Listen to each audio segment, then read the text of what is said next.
ठंडी हवाएं कोलकाता की सड़कों पर सिहरण पैदा कर रही थीं। तारीख थी 16 जनवरी 1941। अंग्रेज हुकूमत नेताजी सुभाष चंद्र बोस को उनके ही घर में नजरबंद कर चुकी थी। मगर क्या कोई दीवारें उस इंसान की आजादी की चाह को रोक सकती थीं, जिसकी रग रग में भारत बसता था? घर के हर कोने पर निगरानी थी, दरवाजे पर पहरा, खिड़कियों के पार आंखें। फिर भी नेताजी ने वो सोच रखा था जिसे कोई सामान्य मनुष्य सोचने की हिम्मत भी न करे। भाग जाना, अंग्रेजों की आंखों में धूल झोंक कर उन्हें चकमा देकर। लेकिन यह कोई आम भगदड़ नहीं होने वाली थी। यह थी एक इतिहास निर्माता की योजनाबद्ध क्रांति की शुरुआत। नेताजी ने अपना रूप बदला। एक पठान बीमा एजेंट मोहम्मद जियाउद्दीन के वेश में उन्होंने खुद को पूरी तरह बदल लिया। माथे पर फेस टोपी, चेहरे पर नकली दाढ़ी, शरीर पर लंबा ब्राउन ओवरकोट। अब वे सुभाष नहीं थे, वे कोई और थे, एक ऐसे अनजान मुसाफिर जो इतिहास की पटरियों पर कुछ असाधारण लिखने जा रहा था। रात के सन्नाटे में उनके भतीजे शिशिर कुमार बोस एक कार लेकर घर के पास पहुंचे। दोनों बिना किसी शोर के चुपचाप अंग्रेजी पहरेदारी के बीच से निकल पड़े। कार सीटी बजाती हुई नहीं, बल्कि धड़कते दिलों की तरह खामोश थी। मंजिल थी गमोह स्टेशन, लगभग 1000 किलोमीटर दूर। गाड़ी जैसे जैसे गंतव्य की ओर बढ़ती गई, नेताजी के भीतर का जुनून तेज होता गया। रास्ते में कई जगह चेक पोस्ट थे, लेकिन किस्मत और तैयारी दोनों नेताजी के साथ थे। किसी ने शक नहीं किया। गमोह स्टेशन पर पहुंचकर उन्होंने कालका मेल पकड़ी, एक आम ट्रेन। पर उस दिन वह गाड़ी भारत के इतिहास की धड़कन बन गई। डिब्बे की खिड़की से बाहर देखते हुए नेताजी के मन में कई भाव उमड़ रहे थे।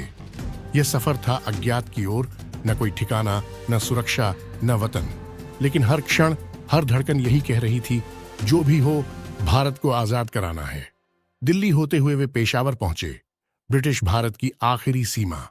वहां से वे अफगानिस्तान में दाखिल हुए, अब एक इटालियन नागरिक के रूप में। खतरों से भरी इस यात्रा में उन्होंने कई भेष बदले, कई सीमाएं पार की और अंततः मास्को पहुंचे। फिर जर्मनी। ये एक भगोड़े की कहानी नहीं थी, ये एक योद्धा की कहानी थी जो बंदूक लेकर नहीं, बल्कि अपने विचारों और अपने हौसले से लड़ रहा था। जर्मनी पहुंचकर उन्होंने हिटलर से भारत की आजादी के लिए समर्थन मांगा। फिर जापान गए और वहीं उन्होंने गठित की आजाद हिंद फौज। उस एक रात की योजना, उस एक भेष की ताकत और उस एक व्यक्ति की जिद, यही वो चिंगारी थी जिसने ब्रिटिश साम्राज्य की नींव को हिलाकर रख दिया। सुभाष चंद्र बोस का यह भागना असल में भारत की आजादी की ओर एक नई दिशा में दौड़ना था। यह कहानी सिर्फ इतिहास नहीं है, यह प्रेरणा है। एक ऐसा अध्याय जो हर भारतीय को यह सिखाता है कि जब इरादे बुलंद हों तो सबसे मजबूत जंजीरें भी पिघल जाती हैं।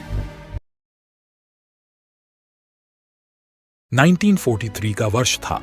यूरोप में विश्व युद्ध अपने चरम पर था और भारत अब भी अंग्रेजों की बेड़ियों में जकड़ा हुआ। पर उसी समय एक भारतीय नेता जर्मनी की धरती से एक अद्भुत यात्रा की शुरुआत कर चुका था।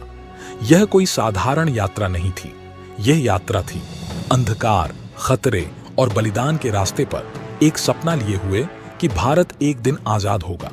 उस नेता का नाम था नेताजी सुभाष चंद्र बोस। नेताजी ने जर्मनी से जापान पहुंचने का निश्चय किया, लेकिन यह कोई हवाई सफर नहीं था। यह था समुद्र की गहराइयों में चलने वाला एक रहस्यमयी और बेहद खतरनाक रास्ता। उन्होंने जर्मन पनडुब्बी U-180 में सवार होकर हिंद महासागर की ओर रुख किया। 90 दिनों तक उन्होंने समुद्र की अंधेरी परतों में बिना रोशनी, बिना खुले आसमान के अपनी सांसों को थामे रखा। यह यात्रा साधारण मनुष्य के लिए असंभव थी, लेकिन नेताजी के लिए यह भारत की आजादी के रास्ते की एक जरूरी कड़ी थी। हिंद महासागर के मध्य में जब सूरज की कोई किरण भी नीचे नहीं पहुंच सकती, एक और पनडुब्बी उभरी, जापानी I-29। दोनों पनडुब्बियों ने समुद्र की गहराई में एक दुस्साहसी मिलन किया और नेताजी को एक पनडुब्बी से दूसरी में ट्रांसफर किया गया। यह ऐसा दृश्य था जो शायद इतिहास में पहले कभी नहीं देखा गया था। एक राष्ट्रवादी नेता दो दुश्मन देशों की समुद्री ताकतों के बीच से होकर आजादी की चिंगारी लिए हुए जापान की ओर बढ़ रहा था। जापान पहुंचते ही नेताजी का गर्मजोशी से स्वागत हुआ। वहां के प्रधानमंत्री हिदेकी तोजो ने उन्हें सम्मान दिया, उनकी योजना को समर्थन दिया और वह साधन दिए जिनसे वे अपनी स्वतंत्रता की जंग को और मजबूत कर सकें। नेताजी ने जापान में आजाद हिंद सरकार की स्थापना की, भारत के बाहर बनी पहली अस्थायी स्वतंत्र सरकार। यह सरकार प्रतीक थी उस विश्वास का जो नेताजी को भारत की जनता पर था और उस संकल्प का जो वे स्वयं लेकर चले थे। नेताजी ने पहले से मौजूद इंडियन नेशनल आर्मी यानी आजाद हिंद फौज को फिर से गठित किया, लेकिन अब की बार यह फौज केवल हथियारों से नहीं बल्कि विश्वास और प्रेरणा से भरी थी। उन्होंने एक ऐतिहासिक नारा दिया, तुम मुझे खून दो, मैं तुम्हें आजादी दूंगा। ये शब्द सैनिकों के दिलों में जलते दीपक की तरह गूंजे। हजारों युवा और महिलाओं ने भी रेजिमेंटों में शामिल होकर भारत माता के लिए हथियार उठाए। रानी झांसी रेजिमेंट, आजाद भारत की पहली महिला बटालियन, इसी संकल्प का प्रमाण थी। नेताजी के नेतृत्व में INA ने दिल्ली चलो का आह्वान किया। यह केवल एक नारा नहीं था, यह एक आंदोलन था, एक विश्वास था कि अब भारत गुलाम नहीं रहेगा। फौज ने बर्मा और मणिपुर की सीमा को पार किया।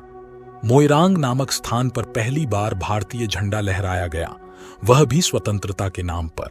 यह भारतीय इतिहास में वह क्षण था जब पहली बार भारत की धरती पर आजाद हिंद सरकार का झंडा फहराया गया। लेकिन हर संघर्ष में बाधाएं होती हैं। जापान युद्ध में पीछे हट रहा था और आजाद हिंद फौज की आपूर्ति रुकने लगी थी। फौज ने विपरीत परिस्थितियों में भी संघर्ष जारी रखा, लेकिन बारिश, भूख और गोला बारूद की कमी के आगे वे कमजोर पड़ने लगे। अंग्रेजों ने पलटवार किया और कई INA सैनिक बंदी बनाए गए। कुछ को फांसी हुई, कुछ को जेल भेजा गया। नेताजी को पीछे हटना पड़ा, लेकिन उनका सपना, उनकी आवाज, उनका प्रभाव अमर हो गया। नेताजी की इस अद्भुत यात्रा ने भारत की स्वतंत्रता संग्राम में नया मोड़ ला दिया। भले ही उनका सैन्य अभियान पूरा न हो पाया, लेकिन उन्होंने भारत की जनता को दिखा दिया कि आजादी के लिए कोई भी बलिदान छोटा नहीं होता। उनका नाम आज भी उस साहस, नेतृत्व और संकल्प का प्रतीक है जिसकी रोशनी में पूरा देश आजादी की राह पर चल पड़ा।